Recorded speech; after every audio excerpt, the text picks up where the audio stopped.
우리가 지난 16주 동안 우리 믿음의 선배들이 어떻게 기도하였는지 모세에서부터 지난주 예수님까지 16주에 걸쳐서 확인을 했습니다. 오늘은 이제 17번째 시간이고 그리고 이제 마지막 시간이 되어지는데 사도 바울의 기도를 통하여서 성경에 등장하는 기도를 좀 살펴보려고 합니다. 그리고 이제 끝내고 다음 주부터 뭐를 할까 이제 고민을 했죠. 그래서 예전에 예레미야를 하다가 끝내고 일일에 넘어왔었기 때문에 다시 에스겔로 이제부터 다시 갈까 고민을 하다가 이 기도 설교를 준비하면서 이렇게 주제를 가지고 설교를 하는 것도 나름 좀 의미가 있겠다라는 생각이 들었습니다. 주제 설교의 장점이 있죠. 성경만 가지고 하는 그걸 강해 설교라고 하는데 성경을 갖고 하는 설교는 이제 그 하나의 성경을 깊이 볼 수 있는 그런 장점이 있는 반면에 성경 전체를 보는 것도 쉽지가 않아요. 하지만 주제를 가지고 하면은 그 주제가 성경 전체에서 어떤 의미가 있는지를 분명히 드러낼 수 있는 그런 또 장점이 있단 말입니다. 그래서 이것도 괜찮겠다 생각이 들어서 앞으로도 좀 더 이 주제 설교를 좀 할까 생각을 하고 있습니다. 그래서 다음 주에는 교회, 그리고 뭐 그 다음에는 십자가, 그 다음에는 뭐 회개, 또는 뭐 그 다음에는 뭐 교회의 기초 교리들 이런 것들을 좀 살펴보면서 우리의 신앙생활을 하는데 좀 도움이 되는 그런 설교를 좀 진행할까 합니다. 그러다 보면은 아마 이 금요일 밤 설교는 성경 공부가 되지 않겠는가. 제 바람도 그렇고 이렇게 됐으면 좋겠다는 소망도 있습니다. 그렇기 때문에 의미가 있겠죠. 성경 공부를 한다는 마음으로 하셔야 된다면은 안 빠져야 되겠습니다. 이제 출석을 부르도록 하겠습니다.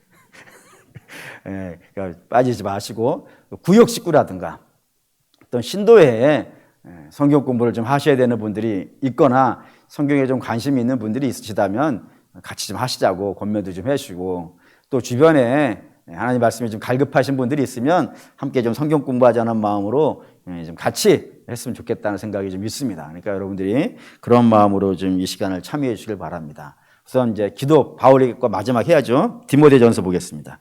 디모데전서 2장 1절 신약성경 337페이지 디모데전서 2장 1절입니다. 2장 1절 같이 읽겠습니다. 그러므로 첫째로 권하노니 모든 사람을 위하여 간구와 기도와 도고와 감사를 하되라고 하면서 사도 바울이 기도의 종류를 4가지로 설명을 했어요. 그래서 어떤 분들은 이 기도 4가지가 간구는 뭐고 기도는 뭐고 이렇게 나눠서 설명을 하시더라고요. 그래서 여러분들에게 그냥 이런 것이 있다는 사실을 좀 이야기하겠어요. 좀 나눠볼게요. 우선 간구라고 하는 기도는 어떤 기도냐면 지금 내가 너무 급해. 아주 급한 상황이 발생되어졌어요. 그래서 마치 하나님께 119를 치듯이 긴급 기도 요청을 할 때 쓰는 단어가 이 간구라고 되어져 있고 그 다음에 기도는 우리가 일반적으로 하는 모든 기도가 다 기도라는 단어를 써요. 그 다음에 도구는 뭘까요, 여러분? 도구는 중보 기도를 도구라고 이야기하고 감사는요. 당연히 뭐 감사 기도예요. 이렇게 나눠보니까 사실 나눌 만한 이유가 있어요, 없어요? 사실 없지 않습니까? 우리가 이 4가지 기도를 우리가 평소에 하나의 기도 안에 다 들어가 있는 것들이잖아요. 그래서 도대체 사도 바울이 왜 나눴을까라고 생각해 보면은 사실 이건 정답은 없어요. 사도 바울이 왜 나눴는지 뭐 어떻게 구별하겠어요? 단지 추정할 수 있는 건 있어요. 뭐냐면은 우리가 성경을 공부할 때 2번 반복하는 거 있죠. 2번 반복. 이거 뭐라 그랬나요? 강조라 그랬어요. 3번 방법은 겁나 중요합니다, 이건. 얼마나 중요하냐면 이게 3번 방법은 3번 강조라고 하는 이 본문은 이름이 붙어 있어요, 아예. 한자로 쓰면은 여러분들이 알아들을 수 있겠지만 제가 못 쓰는 관계로 삼성송이라 그래요. 삼성송. 석삼자에. 거룩할 성자에. 소리, 그리고요. 요 성자를 못 써가지고 내가 이렇게 썼단 말이에요. 헬라어도. 트리사리온. 트레스, 하기온. 이렇게 부르는 단어예요. 2개가 붙어 있는 거예요. 세계와 거룩. 그래서 트리사리온이라고 불리는 단어가 붙어 있을 정도로 3번 방법은 중요해요. 왜 이렇게 하겠어요? 모르겠습니까? 겁나 강조. 3번이에요. 근데 기도는 4번 붙여놨단 말이에요. 이게 이름이 없어요, 사실은. 그냥 제 생각인 겁니다. 사도 바울이 왜 4번을 기도에다 써놨을까? 사실 그걸 별로 구분할 필요도 없는 것인데 굳이 이런저런 단어 써가지고 4번을 해놓은 것은 기도 어떻게 했으면 좋겠는 거예요. 중요한 거예요, 중요한 거예요. 기도 가볍게 생각하시면 안 된다 이겁니다. 정말로 중요한 것이고 정말로 성도들이 열심히 해야 되는, 가장 열심히 하는 것 중에 하나가 기도해야 될 정도로 기도가 중요해요. 성경은 또 이렇게도 표현한단 말이에요. 이것도 볼까요? 데살로니가전서 5장 17절 334페이지. 유명한, 누구나 다 알고 있는, 기도와 관련되어져서는 누구나 다 알고 있는 말씀이 데살로니가전서 5장 17절에 있습니다. 읽겠습니다. 쉬지 말고 기도하라. 여기 쉬지 말라고 기도하라는 의미는 뭘까요? 아예 너희들은 이제부터 잠도 자면 안 돼. 응? 밥도 먹으면 안 돼. 쉬어도 안 돼. 계속 24시간 앉아서 풀로 기도해 라고 하는 것은요? 아닙니다. 그런 의미는 아니고 이런 의미가 있어요. 데살로니카라고 하는 지역은 두 가지로 성경에서 중요한 의미가 있습니다. 첫째는 당연히 이 데살로니카 지역은 이방이에요, 이스라엘이에요? 이거를 너무 쉬워서 대답을 안 하시는 거죠. 데살로니카는 이방이에요. 이방이니까 사도 바울이 가서 복음을 전해주기 전까지는 그들에게 신은 뭐였겠어요? 우상이었어요. 그러니까 우상을 섬겨오던 동네라 이겁니다. 그렇기 때문에 평생을 그렇게 우상을 따라 살다가 사도 바울에 의해서 처음으로 전도가 되어졌고 회개를 하고 예수 그리스도를 믿어 주님의 교회의 일원이 되어져 있는 그런 교회에 속해 있는 사람들이 데살로니카 지역이에요. 그렇기 때문에 어려서부터 습성이 어떻게 돼 있겠어요? 여러분, 우리가 좀 가볍게 생각하시는 경향이 있긴 하지만 모태신앙은 굉장히 중요합니다. 왜요? 신앙이 어려서부터 습관화되어지는, 물론 이게 신앙이 습관화되었다는 말이 이렇게 썩 좋은 건 아니지만 그럼에도 불구하고 어려서부터 몸에 배어져 있는 것들이 있다는 건요, 굉장히 가치 있고 소중한 거라 이겁니다. 근데 이 데살로니가 지역은 이방이니까 그 신앙에 대해서 습성이 배어 있겠어요? 안 배어 있겠어요? 안 배어 있어요. 그러니까 문제가 생기면 어떻게 되겠어요? 나도 모르는 사이에 그쪽으로 간단 말이에요. 우리도 그렇지 않습니까? 우리가 몸에 안 배어 있는 것들은 나도 모르는 사이에 옛날 습관으로 가버리는 얘들이 많이 있잖아요. 그러니까 신앙도 그래요. 우리가 이게 규칙적으로 신앙생활하고 규칙적으로 기도하고 규칙적으로 예배생활하는 것 굉장히 중요한 것이, 그게 규칙성이 생겨지면 그게 습관이 되어지고 그걸 안 하면 왠지 부담스러워진단 말이에요. 근데 그것이 규칙이 되어져 있지 않고 습관이 되어 있지 않으면 옛날로 돌아가 버리는 습성이 우리에게 있단 말입니다. 그러니까 데살로니가 지역이 딱 그런 거예요. 사도 바울이 너희들이 지금 문제가 생겼다고 하여서 옛날 그 신앙, 그 하나님을 모르던 그 신앙으로 돌아가면 안 된다 이겁니다. 안 되고 반드시 어떻게 해야 된다고요?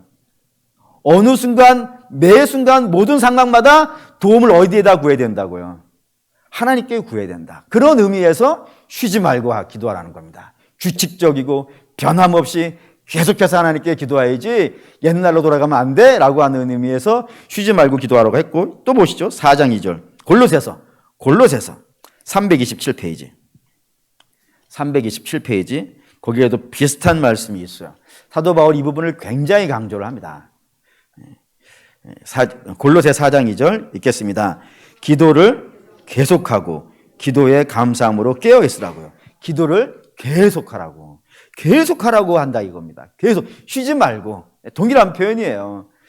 골로새 지역도 이방 지역이었기 때문에 이 이방 지역에 있는 사람들은 기도가 일상하고 안 돼 있단 말입니다. 그렇기 때문에 그런 성도들에게 너희들 계속해서 해야 돼. 근데 우리가 계속하지 못할 때가 있죠. 주로 어느 때 기도가 계속하지 못하고 멈추던가요? 대개의 경우 보면 이런 경우예요. 내가 기도하던 것이 안 됐어요. 내가 원하는 방식으로 내가 원하던 시간에 그 기도가 안 됐어요. 그러면은 기도해서 뭐해? 라고 하면서 기도를 포기하는 예들이 여러분 종종 있습니다.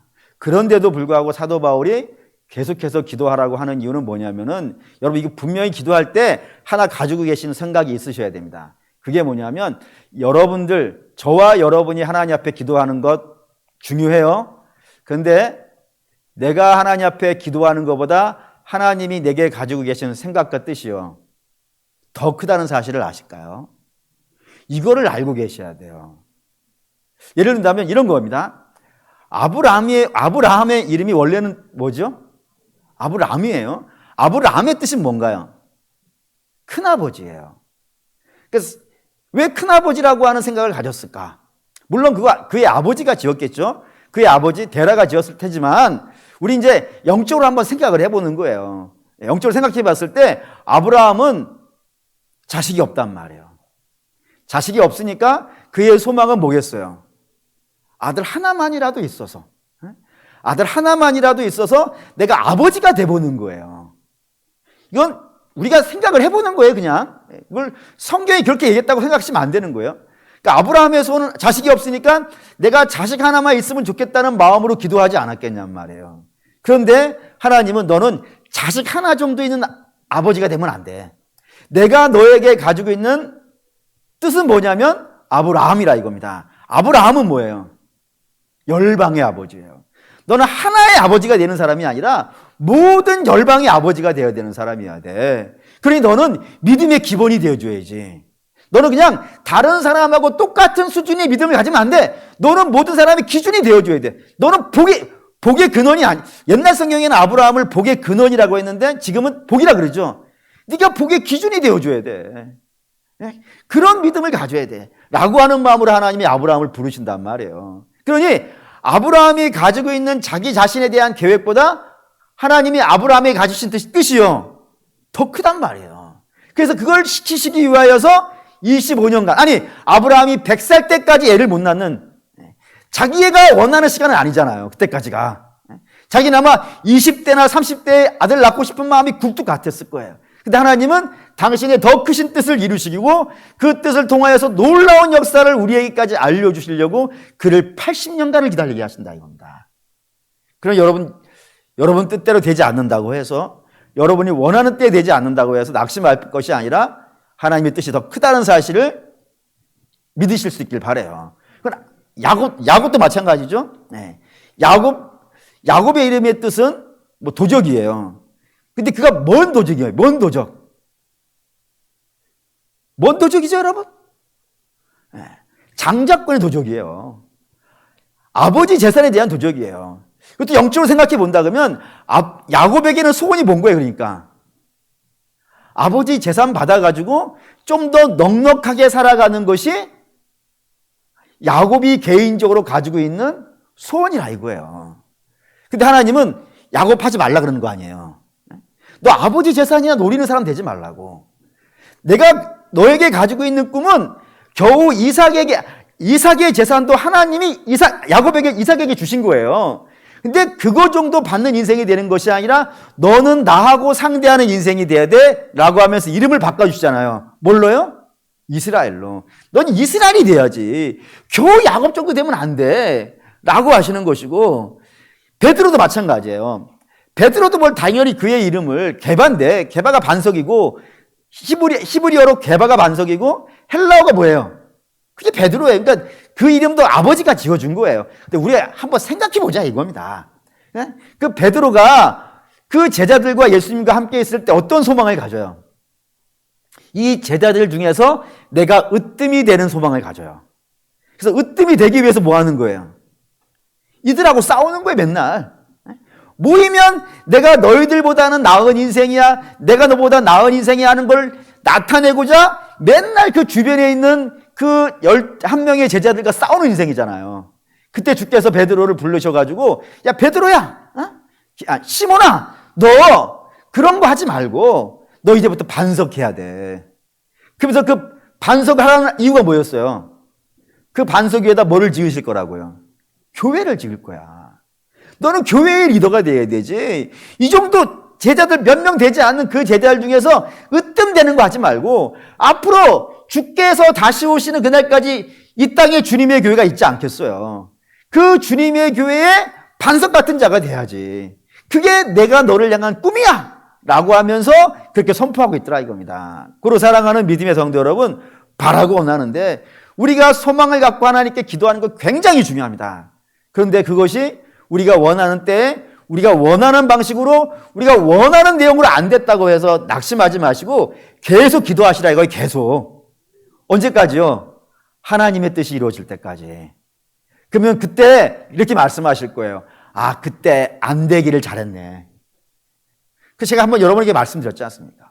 제가 20대 초반에 가지고 있었던 유일한 소망은 대학 가는 거였다고. 근데 그때 겁나게 떨어져가지고 제가 결국에는 한강 다리 위에 서가지고 인생을 끝내려고 했었다고. 근데 그때 안 죽은 것이 제가 오늘 목사가 되었다고. 그래서 여러분같이 빛나는 분들을 만났다고. 그래서 지금 어떤다고요? 그때 떨어지길 잘했다 한다고요. 물론 다시 그때로 가면 못 가겠어요. 너무 힘들었기 때문에. 하지만 지금은 그게 하나님께 옳다라고 한단 말입니다. 고로 사랑하는 믿음의 성도 여러분, 여러분의 기도가 원하는 시간에 안 됐다 해서 낙심하지 마시고 어떻게 하시라고요? 쉬지 말고 항상 계속 하나님 앞에 기도하시는 하나님의 뜻이 이루어질 때까지 기도하시기를 바랍니다. 그럼 뭘 기도할까요? 뭘 기도할까요? 그 기도의 내용을 사도 바울이 이렇게 설명을 했어요. 에베소 1장 17절에서 18절 17절에서 19절 에베소 1장 17절에서 19절 더 읽겠습니다. 우리 주 예수 그리스도의 하나님 영광의 아버지께서 지혜와 계시의 영을 너희에게 주사 하나님을 알게 하시고 너희 마음의 눈을 밝히사 그의 부르심의 소망이 무엇이며 성도 안에서 기업의 영광의 풍성함이 무엇이며 그 힘의 위력으로 역사하심을 따라 믿는 그에게 베푸시는 능력의 지극히 크심이 어떠한 것을 너희가 알게 하시기를 구하노라. 사도 바울이 기도하는 네 가지예요. 에베소 교회를 위해서 기도해 주는 네 가지. 물론 뒤에 두 가지가 더 나와서 총 6가지인데 뒤 두 가지는 좀 이따 보시고 앞에 먼저 네 가지가 나왔어요. 그 중에 첫 번째가 뭐냐면 하나님을 아는 걸 기도한다 이거예요. 여러분 하나님을 안다는 건 얼마나 복인 줄 아십니까? 여러분 우리의 가치는 뭐에 의해서 결정이 돼요? 나를 지으신 분이 누구냐에 따라서 결정이 되어져요. 그래서 세상에는 내가 어떻게 이 세상에 나오게 됐는지를 설명하는 두 가지 방식이 있대요. 여러분께 그냥 있는 대로 얘기해 드릴게요. 일반적으로 얘기하는 거니까 두 가지 방식이 있어요. 하나는 뭐냐면 진화로 되어진 내가 있어요. 그리고 하나는 창조로 되어진 내가 있어요. 하나님의 창조로 인한 내가 있고 진화로 인한 내가 있어요. 어디가 더 가치 있어 보여요? 예를 들어서 어떻게 예를 들까? 단세포에서 이렇게 다세포가 되어져 가지고 사람이 되었다. 이게 진화론이잖아요. 진화론이 되었다는 것은 목적이 없다는 거예요. 그렇지 않습니까? 지가 알아서 어떻게 우연을 해가지고 뭐가 만들어진 거잖아요. 그럴 목적이 없어요. 그러니까 여러분 진화론을 따라가다 보면 저와 여러분들은 이 땅에 목적이 없어요. 왜 있어야 되는지. 그저 그냥 하나 바라는 것이 있다면 먹고 마시고 그거 외에는 없어요. 그래서 맨날 그거 갖고 싸워야 되는 그냥 이 땅에 있는 거 조금 나눠져 있는 거 그거 얻기 위해 따고 치고받고 싸우는 그 정도의 인생밖에 안 된단 말입니다. 그런데 우리를 지으신 분이 있어요. 여러분 우리를 지으신 분이 있다는 것은 그분에게는 목적이 있다는 거겠죠. 그렇지 않습니까? 여러분 우리가 뭐를 만든다고 할 때 목적 없이 만들던 거예요. 목적 없이 하는 건 미련한 짓이란 말이에요. 특별히 하나님 같은 분은 전능하신 분이고 전지하신 분은 아니겠어요. 그분이 목적이 없이 우리를 만들 리는요 없다 이겁니다. 그렇기 때문에 창조주가 있다는 것 그거를 믿는다는 것 그러니까 세상적인 철학의 방식이에요. 창조주를 믿는다는 것은 그분에게 계획이 있음이고 그분의 계획이 있다는 사실은 내가 수준이 높아진다 이거예요. 나는 계획이 있는 인생이고 목적이 있는 인생이라 이거예요. 그래서 세상 사람들도 그래요. 신이 하나님을 믿는 자는 수준이 다른 거예요. 이게 세상의 철학으로 이야기하는 게 별 감동이 안 되나요? 뭐 그럴 수 있어요. 근데 분명한 것은 하나님이 있는 자는 그 밑에 나라는 존재가 자녀로서의 가치가 생겨요. 얼마나 놀라운지 몰라요. 그래서 하나님을 안다는 것 그분의 계획하심과 그분의 목적과 그분의 뜻을 안다는 것은 내가 그만큼 높은 가치가 되어진다는 의미가 되어진다 이겁니다. 그렇기 때문에 반드시 여러분들은 하나님을 아셔야 돼요. 하나님을 아는 것 자체도 중요하지만 여러분들을 위해서도 하나님을 안다는 건요, 굉장히 중요한 문제가 되어져요. 두 번째는 부르심의 소망이라는 겁니다. 여러분, 사도 바울이 너희는 하나님이 너희를 어떻게 부르셨는지를 꼭 알아야 된다라고 기도하고 있다는 것을 여러분 기억하셔야 된다 이거예요. 왜냐하면 우리가 구원받은 것은 우리의 실력과 능력이 아닌 거예요. 우리가 구원받은 건 어떻게 받은 거예요? 부르셔서 받은 거예요. 부르셔서. 그러니까 어떻게 부르신 거냐면은 그냥 하나님이 책상 위에 의자 위에 앉아 계셔서 그냥 하늘만 멀끔멀끔 쳐다보시다가 그냥 한번 해볼까? 이런 식으로 부르신 것이 아니라 이겁니다. 하나님 어떻게 부르시나요? 창세전에 예정하시고 그리고 선택하시고 아들을 보내셔서 십자가에 달으시고 그리고 그 십자가에 달린 피로써 우리를 깨끗하게 하심으로 부르신 건 아니에요. 그러니까 얼마나 놀라워요. 그러니까 나 하나가 불려지기 위해서 얼마나 많은 역사가 있는 거예요. 하나님이 예정하시고 선택하시고 아들을 죽이시고 그리고 그 피로 씻으시고 우리에게 성령을 부으시고 그 모든 하나님의 역사하시는 역사 중에서 이보다 더 놀라운 역사가 어디 있어요? 바다가 갈라진 게 이보다 더 놀라울까요? 그렇지 않습니다. 하늘에 해가 멈추고 달이 멈추는 것보다 이게 더 놀라운가요? 그렇지 않습니다. 가장 놀라운 것은 하나님이 나를 부르신 거예요. 부르신 거예요. 이 부르심이 얼마나 놀라운지를 알아야 된다라는 것이 사도 바울이 기도하는 것이고요. 세 번째는 기업의 풍성함이라고 되어 있어요. 그래서 하나님이 우리를 부르셨어요. 부르셨을 때에는 그냥 부르신 것으로 끝내는 것이요. 아니라 이겁니다. 하나님 우리를 부르셨을 때는 우리를 어떻게 하시려고 하시냐면 영화롭게 만드시려고 한단 말이에요. 근데 영화롭게 만드시는 방식이 두 가지라고 되어 있단 말이에요. 그 두 가지가 뭐냐면 우리가 이 땅에 살아가는 동안에 하나님께서 우리를 만들어 가세요. 동행하시면서. 그걸 뭐라 그러죠? 그걸 성화라 그래요. 성화. 우리는 죄인이었을 때 불륜받았어요. 근데 죄인이었을 때 불륜받은 그 모습 그대로를 하나님께서 천국에 넣을 생각은요, 없어요. 그래서 하나님이 이 세상 사는 동안에 성령을 우리 안에 보내시고 성령께서 우리 안에서 뭐 하세요? 말할 수 없는 탄식으로 기도하신다고요. 그 기도를 통하여서 하나님이 역사하시게 되어지고 그 역사를 통하여서 우리는요, 하나님이 기뻐하시지 않는 부분이 깎여나가요. 깎여나가고 우리의 삶에는 하나님의 성령의 열매가요, 맺혀져서 점점 우리는 거룩해져 가요. 그래서 열매가 우리의 믿음의 증거라고 하는 이유가 여기 있어요. 하나님이 우리 안에 계시고 우리를 부르시고 아들로 구원하시고 성령을 우리 안에 보내셨다면 우리는 반드시 이 길로 가요. 안 갈 수가 없어요. 안 가고 있다면 뭔가 잘못된 거예요. 여기 중간에서. 그렇기 때문에 반드시 우리는 열매가 있는 쪽으로요. 갈 것 같으세요? 안 갈 것 같으세요? 안 갈 수 없다니까요. 아니 집에 여러분 자녀 있어요. 이놈의 자식이 학교를 안 가려고 하네. 그래서 아침에 한 7시쯤 대부분 깨우지 않습니까? 7시에 깨우는데 안 가겠다고 이불을 막 뒤집어 쓰고 막 버티는 거예요. 여러분 처음 어떻게 하시나요? 처음에는 흔들어서 깨워가지고 야 가라. 요거를 안 먹혀. 그 다음은요, 이불을 확 뒤집죠. 이게 안 먹혀. 그 다음 물을 붓죠. 물을 붓는데 안 먹혀. 밟지 않습니까? 그래서 결국에 어떻게 해요? 몰라. 이 맘대로. 이게 끝내진 부모는 없어요. 반드시 끌고서라도 어떻게 해요? 학교의 문 앞에 집어넣는단 말이에요. 우리도 그럴지언데 하나님이 우리가 열매 없는 인생으로 내버려두시겠습니까? 반드시 이 일을 만들어내세요. 그렇기 때문에 사랑하는 믿음의 성도 여러분, 성화로 가는 것, 이게 굉장히 중요해요. 이게 우리가 구원받았다라고 하는 증거가 되어져요. 두 번째. 그렇게 하나님이 이 땅에서 우리를 아름답게 만들어 가시다가 결국에는 어디다 집어넣으세요? 천국에 넣으신다 이거예요. 그게 기업의 소망이에요.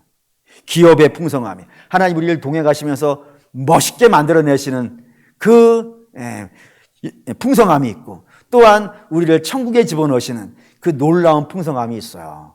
그래서 여러분 이거를 알았으면 좋겠다. 그러니까 요 소망이 있기 때문에, 우리가 거룩해져 갈 소망이 있기 때문에, 그리고 우리가 천국에 갈 소망이 있기 때문에 이 믿음의 길을 갈 수 있지 않겠습니까? 그렇기 때문에 사도 바울이 이걸 기도하는 거예요. 너희가 가는 길이 쉽지는 않겠지만 우리 하나님이 이런 풍성함을 예비해 놓고 계시니 이 길을 꼭 볼 수 있었으면 좋겠다라는 걸 가지고 기도하고 있고요. 세 번째는 우리에게 베푸시는 능력이에요. 여러분, 우리 하나님께서 우리에게 베푸시는 능력, 한 단어로 설명할 수 있어요. 그게 뭐냐면 부활이에요. 우리 하나님은 부활의 하나님이에요.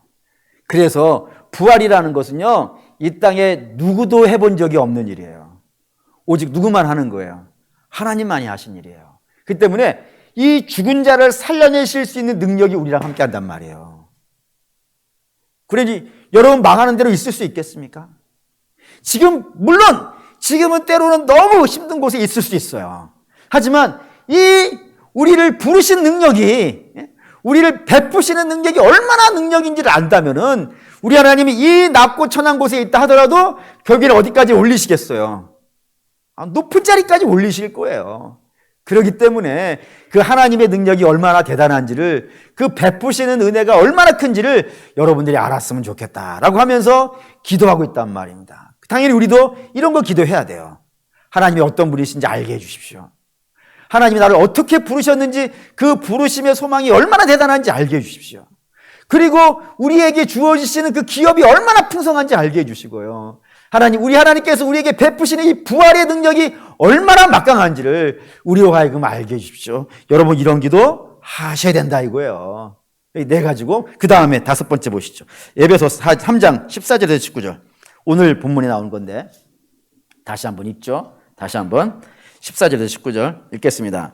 이러므로 내가 하늘과 땅에 있는 각 이름을 주신 아버지 앞에 무릎을 꿇고 비옵나니 그의 영광의 풍성을 따라 그의 성령으로 말미암아 너희 속사람을 능력으로 강건하게 하시오며 믿음으로 말미암아 그리스도께서 너희 마음에 계시게 하옵시고 너희가 사랑 가운데서 뿌리 박히고 터가 굳어져서 능히 모든 성도와 함께 지식에 넘치는 그리스도의 사랑을 알고 그 너비와 길이와 높이와 깊이가 어떠함을 깨달아 하나님의 모든 충만하신 것으로 너희에게 충만하게 하시기를 구하노라. 이게 두 가지가 등장했어요.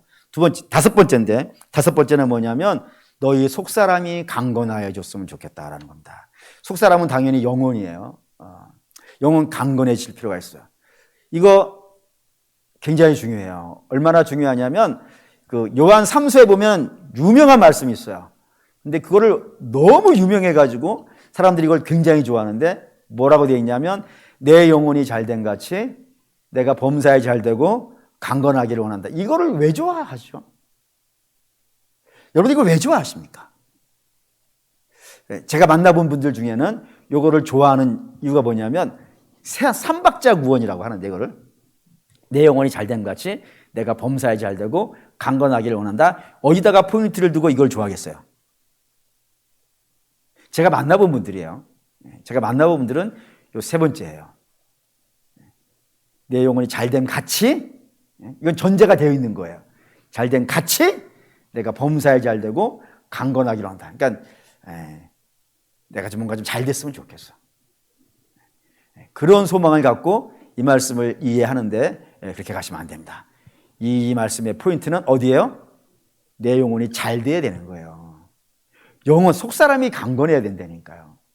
그래야 그 다음 이야기가 되는 것이지, 속사람이 강건하지 않았는데 육체가 강건하면 뭐 하겠어요? 사고치지 않겠습니까? 아니겠습니까? 예를 들어 물질이 있어요. 돈 있어요. 속사람이 강건하지 않은데 돈만 많아요. 그럼 딱 유아인이잖아요. 속사람이 강건하지 않는데 껍데기만 멋있어요. 그럼 뭐 바람 나지 않겠어요? 그러니 딴 거는 주시면 감사한 거예요. 정말 중요한 건요, 속사람이 강건해야 돼요. 사도 바울이 너희 속사람이 강건해지기를 구한다라고 기도하고 있단 말이에요. 그러면 속사람이 강건해지려면 어떻게 해야 돼야 속사람이 강건해질까요? 겉사람은 변하지 않을 수 있어요. 열약할 수 있어요. 근데 속사람이 강건해져야 돼요. 속사람이 강건해지려면 어떤 일이 벌어져야 속사람이 강건해지던가요? 딱 하나가 일어나야 돼요. 그게 뭐냐면 성령이 임하셔야 돼. 예수님의 제자들이 그렇지 않습니까? 예수님의 제자들은 그의 인생이 딱 둘로 나눠져요. 둘로 나눠져요. 어디서 나눠져요? 어디서 나눠지냐면 성령이 임하기 전의 제자들, 성령이 임한 다음의 제자들, 달라져요. 그래서 주께서 제자들에게 부활하시며 승천하시면서 말씀하신 게 있다니까. 이거 부탁하셨다고 해야 될 것도 부탁하셨다고 할 수도 있어요.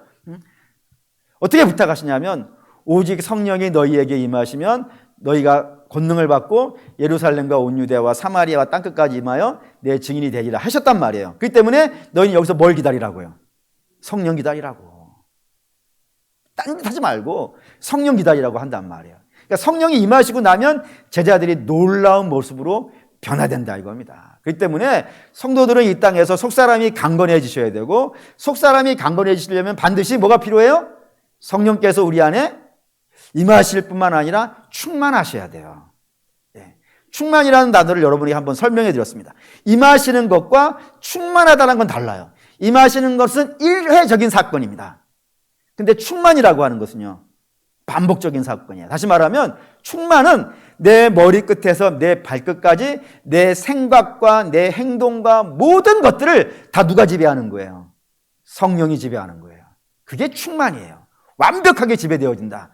그런 상태가 되어지는 것을 사랑하는 믿음의 성도 여러분, 우리 날마다 구하셔야 된다 이겁니다. 그래야 우리의 속사람이 강건해지고요, 속사람이 강건해지는 자는 그의 주변의 상황이 좋을 수도 있고 어려워질 수도 있어요. 하지만 그거에 관계없이 매 순간 모든 상황에서요 승리할 수 있는 백성이 된다 이거예요.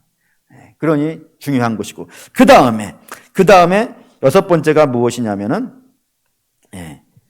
그리스도의 사랑을 알았으면 좋겠다 이거예요. 그리스도의 사랑, 그리스도께서 내게 베푸신 사랑이 얼마나 큰지를 좀 알았으면 좋겠다. 그래서 이걸 또 4번 썼단 말이에요. 4번 뭐라고요? 높이와 깊이와 너비와 길이. 사실 이걸 그리스도의 사랑이 잴 수 있는 게 아니잖아요, 여러분. 얼마나 높은지 잴 수 있는 것도 아니고 얼마나 깊은지 잴 수 있는 게 아니지 않습니까? 근데 이걸 4번이나 썼다는 것은 성도가 그리스도의 사랑이 얼마나 큰지를 사도 바울이 좀 깊이 묵상하고 관심 갖고 알았으면 좋겠다는 것을 강구하고 있단 말이에요. 왜 그럴까요, 여러분? 이유가 있어요. 우리가 자녀가요, 철이 없죠, 대부분. 어렸을 때는 철이 없는데 이 철이 없는 자녀가 어느 순간 확 커지는 때가 있어요. 그때가 언젠가요?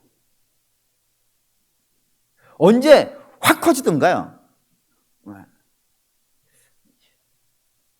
이걸 보편적이라 할 수는 없겠지만 저 같은 경우를 대비를 해본다면은 부모님이 나를 위해 얼마나 애쓰셨는지 그거를 어느 순간인가 알게 되는 것 같아요. 그래서 옛날 어른들이 그러죠. 너도 낳아서 길러봐라고요. 저도 그래요. 우리 애들 부다다 놓고 너는 꼭 너 같은 자식을 낳아야 해. 그랬더니 우리 애들 뭐냐면 저주를 해라 그러더라고요. 너 같은 자식. 그래서 얼마나 애썼는지를 내가 좀 알아야 돼. 그러면 내 부모가 얼마만큼 애썼는지를 그때서야 안다고요. 근데 하나님의 사랑도 마찬가지. 그리스도의 사랑도. 여러분, 그리스도의 사랑이 얼마나 큰지를 알면 확 커요. 얼마만큼 클 것 같으세요? 그리스도의 장성한 분량까지 커가요. 그리스도의 사랑이 뭐죠? 그리스도의 사랑을 한 단어로 설명해 봅시다. 뭐가 그리스도의 사랑이? 한 단어로. 십자가를 알아야 돼요, 여러분. 십자가에서 그러니까 여러분, 십자가라고 하는 것은 우리가 그냥 한번 깊이 묵상한다고 알 수 있는 게 아니에요.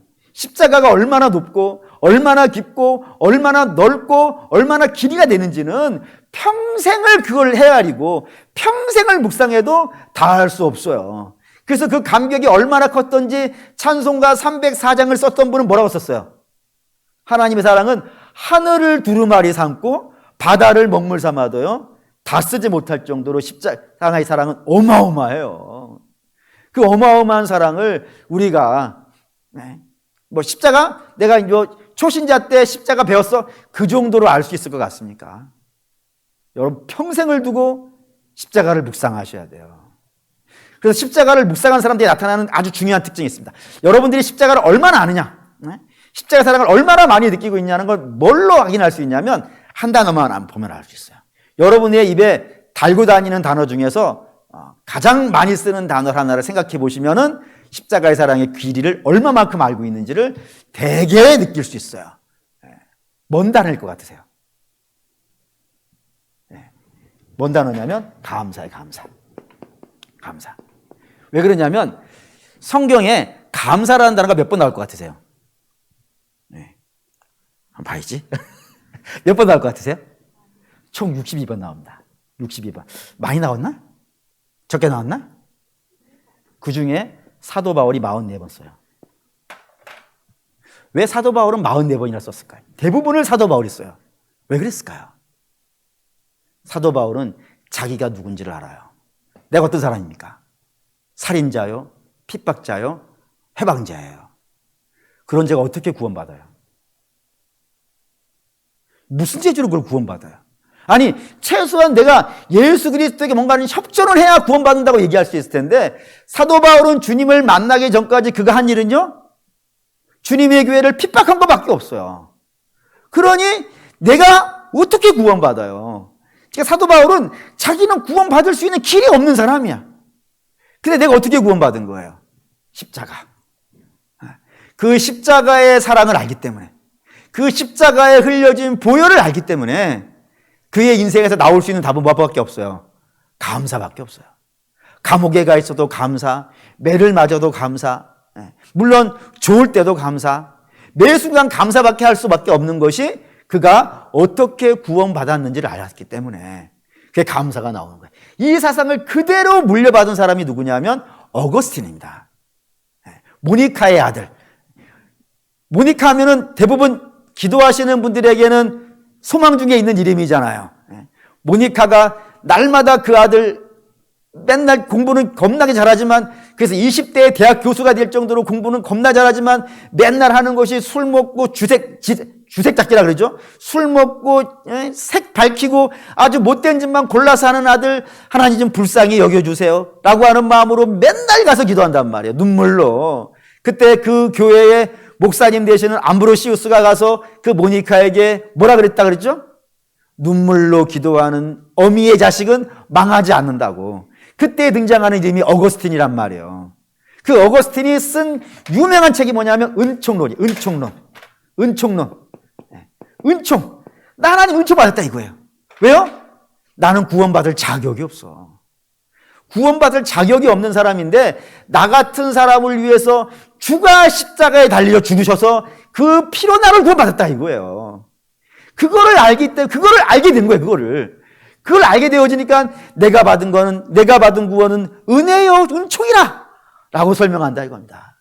이런 식으로 내가 십자가를 알게 되어지면은 우리가 하나님께 내어놓을 수 있는 답은요 감사밖에 없어요.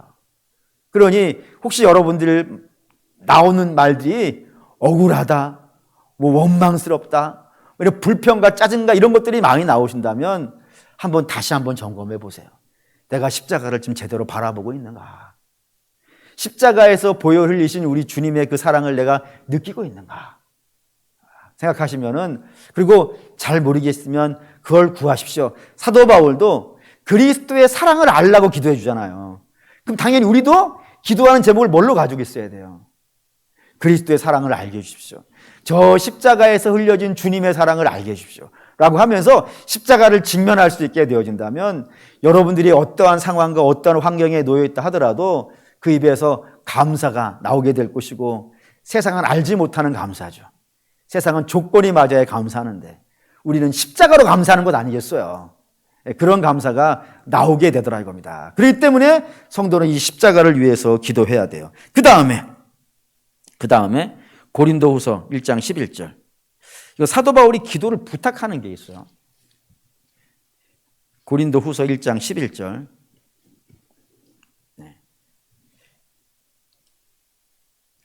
286페이지 고린도 후서 1장 11절 읽겠습니다. 너희도 우리를 위하여 간구함으로 도우라. 이는 우리가 많은 사람의 기도로 얻은 은사로 말미암아 많은 사람이 우리를 위하여 감사하게 하려 함이라. 예, 사도 바울이 부탁하는 것, 우리를 위해서 좀 기도해달라 라고 부탁하고 있는 것 여러분들이 좀 꼭 기억하셨으면 좋겠습니다. 예, 이거 안 되겠네. 예, 그냥 여기서 7번째 기도 제목을 하고 이건 다음 주에 합시다. 네, 안 되겠어요. 4장 6절 7절 7번째 아까 6개 했어요. 6개 마지막 7번째 하고 이 앞에 거는 다음 주에 연이어서 하겠습니다. 4장 6절에서 7절 읽겠습니다. 아무것도 염려하지 말고 빌립보서 제가 뭐라 그랬어요? 빌립보서 7번째 기도의 내용 7번째입니다. 7번째 읽겠습니다. 아무것도 염려하지 말고 다만 모든 일에 기도와 간구로 너희 구할 것을 감사함으로 하나님께 아뢰라. 그리하면 모든 지각에 뛰어난 하나님의 평강이 그리스도 예수 안에서 너희 마음과 생각을 지키시리라. 7번째 앞에 쭉 6개 했습니다. 마지막 7번째는 아무것도 염려하지 말고 모든 것을 기도하라 라고 했다 이거예요. 왜 이렇게 얘기했을까요? 저는 이걸 이렇게 이해했어요. 제가 부목사 할 때 책을 보고 어떻게 하면 내가 청년부를 잘해볼까? 나는 그게 뭐 제 유일한 소망이었어요. 뭐 다른 건 뭐 아무것도 소망이 안 되고 어떻게 하면 청년부 하나 좀 제대로 해볼까라는 게 소망이었기 때문에 책을 보고 기도를 하고 또 묵상을 하고 전부 청년부였어요. 안지나서나 청년 생각. 이게 제가 오히려 유일한 꿈이었는데 이런저런 생각이 떠오르더라고요. 그래서 이걸 어떻게 해볼까 막 고민을 하는데 답이 안 나와요. 왜냐하면 그걸 하려고 그러면 누군가 지원을 해줘야 되는 거예요. 근데 저는 제가 부목사니까 제가 지원을 만들어낼 방법이 없는 거예요. 그래서 고민하다가 답을 찾은 게 뭐냐면은 그냥 담임 목사님께 가자. 가서 도와달라 하자. 물론 기도했죠. 지금 예를 드는 거예요, 지금. 그래서 가져가가지고 목사님 제가 이런 거 생각하고 있는데 좀 도와주십시오. 라고 얘기를 했어요. 그래서 한 10개 가져가면 그때 양 목사님이 9개를 들어줬어요. 지금 생각해보니까 9개 정도. 그러니까 90%는 들어줬어요. 그래서 들어준 거 90%는 제가 다 했어요. 다 해서 제 자랑을 할 거예요. 잘했어요. 그때 얻은 답이 이거예요. 뭐 고민을 하냐. 결정권자에게 가져가면 되는데. 그게 답이에요. 사랑하는 성도 여러분, 제가 이 얘기하는 것은 이런 이유 때문입니다. 여러분들이 고민을 한다고 답 나오지 않아요. 앉아서 생각하고 고민하고 그런다고 답 나오지 않아요. 해결되지 않아요. 왜냐하면 저와 여러분들은 우리의 인생의 문제에 대해서 결정권자가 아니에요. 우리의 결정권자는 누구예요? 하나님이에요. 하나님께 가져가서 하나님께 물어봐야 돼요. 그리고 하나님의 답을 주셔야 돼요. 결제를 하나님이 해주셔야 돼요. 그 중에 결제 안 해주시는 것도 있을 거예요. 아니면 많이 안 해주실 수도 있어요. 하지만 여러분 중요치 않아요. 왜냐하면 우리 주께서 아무것도 염려하지 말고 모든 일에 기도와 간구로 너희 구할 것을 감사함으로 하나님께 아뢰라. 그럼 어떻게 하신다고요? 마음과 생각을 지켜주신대요. 다시 말하면 이게 하나님이 기뻐하시는 기도라면 계속 기도하게 하실 거예요. 계속 기도하게 하실 거예요.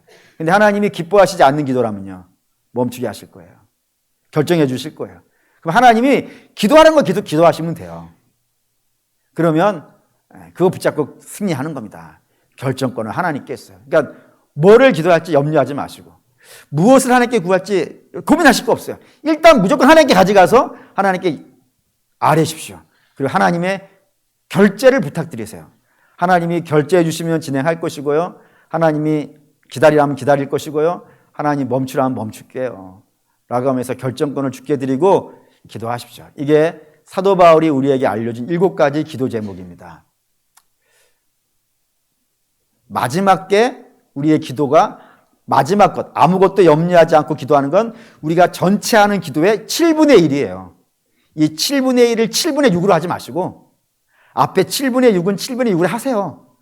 하나님도 알게 해주시고 그리고 속사람도 강건하게 해주시고 그리스도의 사랑도 알게 해주시고 그리고 부르심의 소망과 그리고 기업의 풍성함과 능력으로 크신 베푸시는 능력이 얼마나 큰지 이런 것도 우리의 기도 제목이에요. 중요한 기도의 제목이에요.